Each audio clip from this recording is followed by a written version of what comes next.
most mysterious of this was when I did work in a morgue in the Mediterranean. And I was called in by a chief pathologist, and I thought this was most unusual, heard of my work, I was in the country.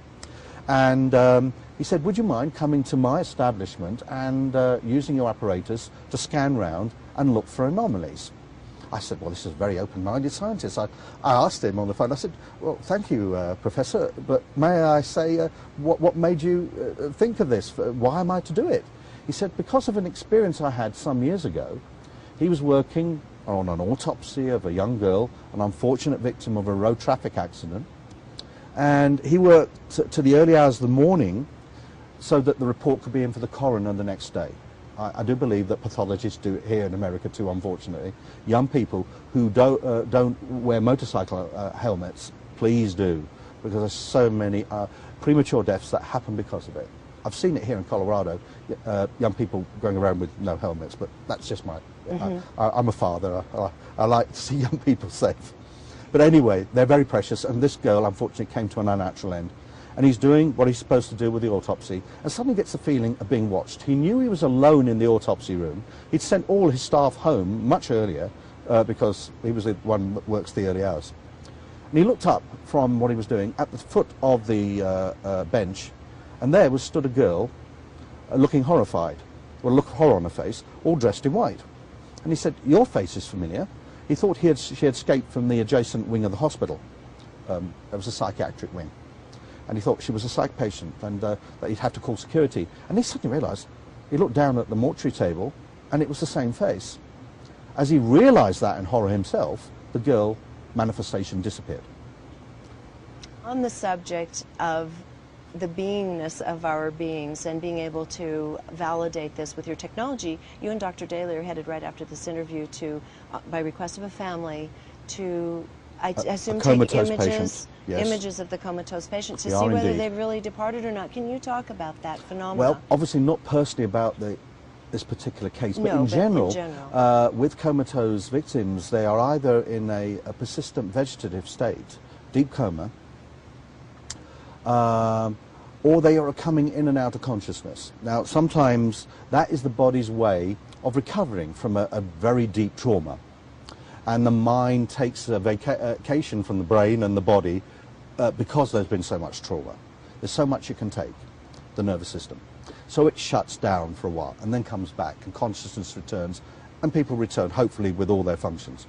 However, when there has been a lot of damage, like a very deep stroke or a cardiovascular incident, or many other things, a diabetic shock or whatever, then the persistence of the coma can go on for months and sometimes years. Now, it's been well recorded that people have returned from such states with that being played their favourite music, hearing a loved one's voice that's drawn them back from the brink of death, and they've come back. But there's also cases where such people have been kept alive by machines and artificial means that when the family have had to make that terrible decision of turning off the machine and autopsies have been done, that there is nothing there left of the brain function. There is now something called the brain stem testing, which is internationally recognized, I believe, as if there's no electrical force coming from there. There's been no cases ever of anyone recovering from where their brain stem has stopped functioning. Right. Now, I don't know. I think the question is, but if the energy is looking more and more like it's in a quiescent dead state, and there's no energy around the proximity of a comatose victim, then there's a likelihood that we're only keeping the body functions alive and the person is no longer with us. And you can see this through your technology as well? I have observed it before in previous cases, but I wouldn't say it is not a tried and tested means by any means for this kind of thing. But people with other means, like, obviously with medical tests as well, and my tests have been helped to formulate, to help make decisions. So what would it look like decisions. if the person is still there? What does that look like? Well, the chakras still function. for example.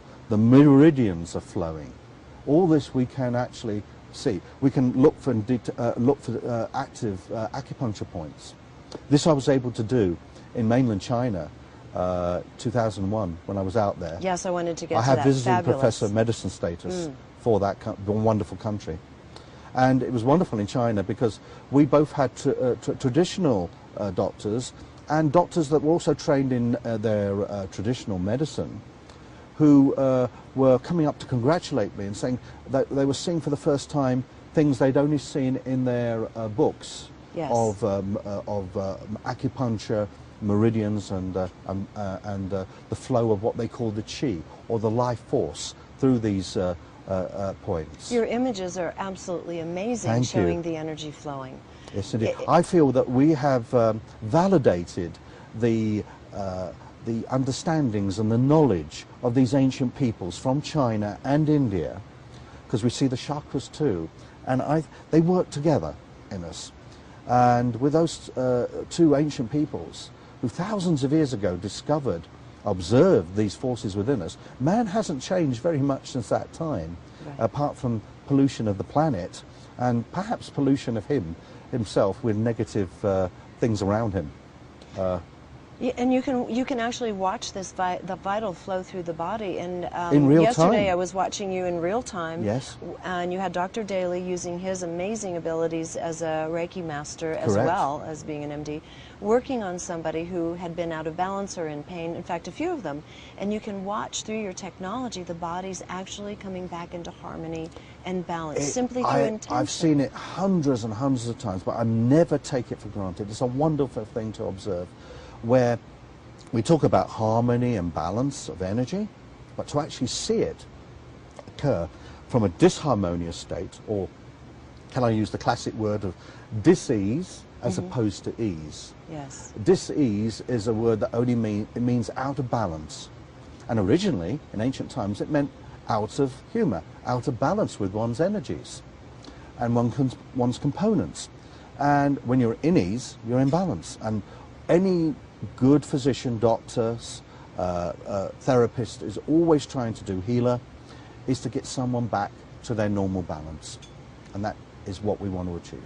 And it's amazing how subtle energies really put it there so much faster than anything else, rather Absolutely. than blasting it with pharmaceutical drugs and the like. I feel when it comes to even the, shall we say, some of the very prominent pharmaceutical agents that we use in society, there's an energy component to them as well. I want to ask And you I about feel, that. What's it as a look like? scientist, that if we looked at the energy components rather than just the chemical reactions, we'd get more insight into making drugs safer.